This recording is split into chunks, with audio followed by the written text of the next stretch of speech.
बिहार की सियासत इन दिनों एक बार फिर से गर्मा गई है। अगले 48 घंटों में बीजेपी और जेडीयू गठबंधन टूटने के भी आसार जताए जा रहे हैं।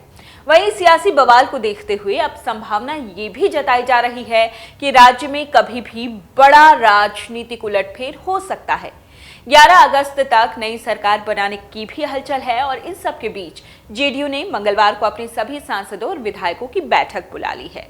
इस बीच आरजेडी नेता और बिहार विधानसभा में नेता प्रतिपक्ष तेजस्वी यादव भी सक्रिय हो गए हैं और अपने विधायकों की बैठक बुलाई है।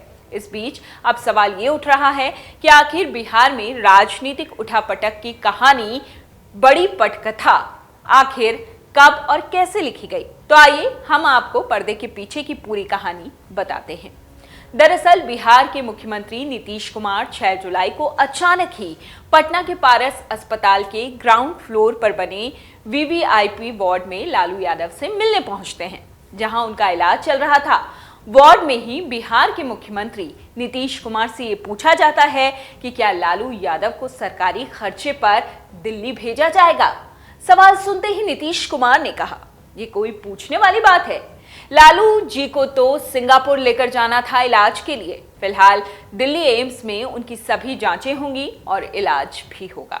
उसी के बाद डॉक्टर तय करेंगे कि आगे करना क्या है। नीतीश कुमार की लालू यादव के प्रति आत्मीयता न सिर्फ लालू के पूरे परिवार को भा गई, बल्कि बिहार की राजनीति में अस्पताल के इसी परिसर से सियासी समीकरण की एक बार फिर से नई इबारत लिखे जाने की शुरुआत भी होने लगी।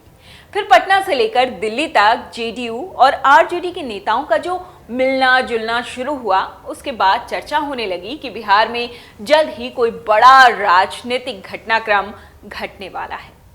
सूत्रों के मुताबिक पिछले कुछ दिनों में ही बिहार के मुख्यमंत्री नीतीश कुमार और राष्ट्रीय अध्यक्ष ललन सिंह समेत कई बड़े पार्टी के ओहदेदारों से आरजेडी के नेताओं की पटना से लेकर दिल्ली तक के बड़े दरबारों और एम्स जैसे अस्पताल के परिसरों में मुलाकातों का सिलसिला शुरू हुआ। सूत्रों का कहना है कि इस दौरान बिहार में सरकार के फेरबदल को लेकर भी चर्चाएं हुई। हालांकि इसे लेकर नीतीश कुमार और उनकी पार्टी ने कभी भी खुलकर ये तो नहीं कहा कि वो लालू यादव के साथ मिलकर सरकार बनाएंगे, लेकिन जिस तरीके के संकेत बीमारी के दौरान लालू यादव की देखरेख में जेडीयू की ओर से दिखे, उससे ये तो स्पष्ट हो गया कि अब आरजेडी और जेडीयू का झुकाव एक दूसरे के प्रति बढ़ रहा है। जेडीयू के वरिष्ठ नेता कहते हैं कि राजनीति में कुछ भी संभव है। उनका कहना है कि राजनीति में ना तो किसी से स्थायी दुश्मनी होती है, ना ही किसी से स्थायी दोस्ती, क्योंकि अभी राजनीतिक हालातों पर कुछ भी बोलना उनके लिए मुनासिब नहीं है। लेकिन जो कयास लगाए जा रहे हैं उसमें दम तो है, ये तो निश्चित है।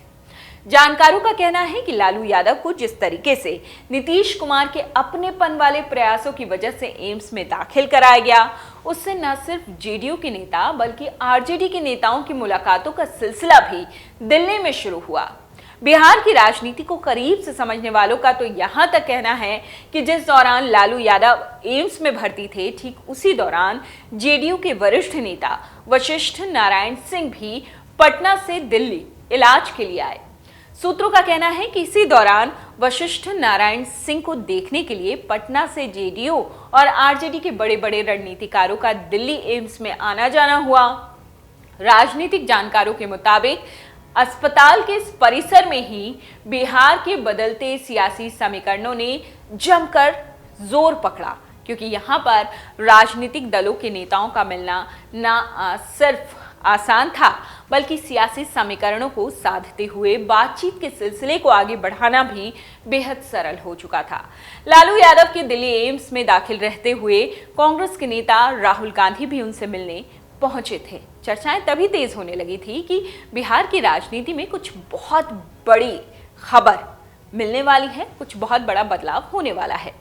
सूत्रों के मुताबिक लालू यादव की बीमारी के दौरान जिस तरीके से बिहार के मुख्यमंत्री नीतीश कुमार और खुद उनके कई मंत्री लालू यादव का हालचाल ले रहे थे, उससे दोनों नेताओं के बीच की दूरियां कम हो रही थी। लालू यादव के बेटे तेजस्वी यादव के नीतीश कुमार और उनकी पार्टी के नेताओं के बीच में बिहार के राजनीतिक समीकरणों पर खोलकर चर्चा हुई, क्योंकि नीतीश कुमार लगातार भारतीय जनता पार्टी के कार्यक्रमों समेत दिल्ली या अन्य जगहों पर होने वाले बड़े आयोजनों से दूरी बनाए हुए थे। उससे जेडीयू और आरजेडी के बीच में आपसी तालमेल को लेकर मजबूत बल मिलता रहा।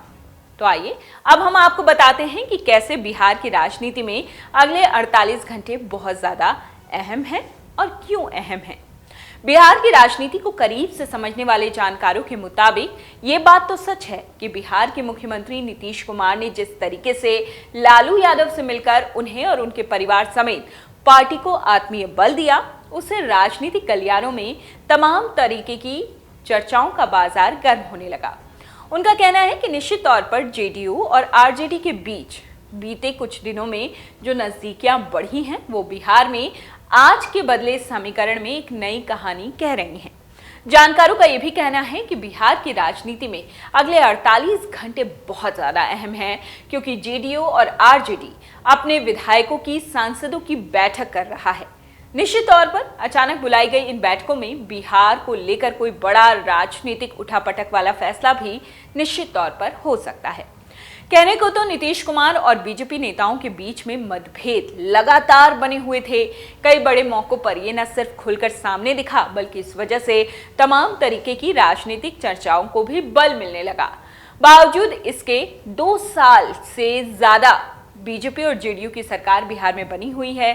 लगातार 2 साल से ज्यादा का वक्त गुजर चुका है, लेकिन पिछले कुछ समय से ये तल्खी ज्यादा बढ़ गई है।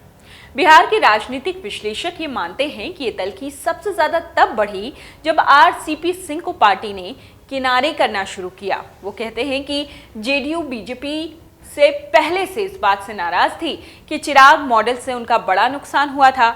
अब आरसीपी मॉडल से पार्टी को भीतर घात होने का खतरा मंडराने लगा। बिहार के राजनीतिक विश्लेषकों के मुताबिक 2020 के चुनावों में जेडीयू पहले से ही वहां पर राष्ट्रीय जनता दल और भारतीय जनता पार्टी की तुलना में बहुत कम सीटों पर विजयी हुई थी। ऐसे में पार्टी को इस बात का अंदाजा था कि अगर आरसीपी मॉडल सक्रिय हो गया तो आने वाले विधानसभा के चुनावों से लेकर लोकसभा के चुनावों में पार्टी के नीचे जमीन खिसक सकती है।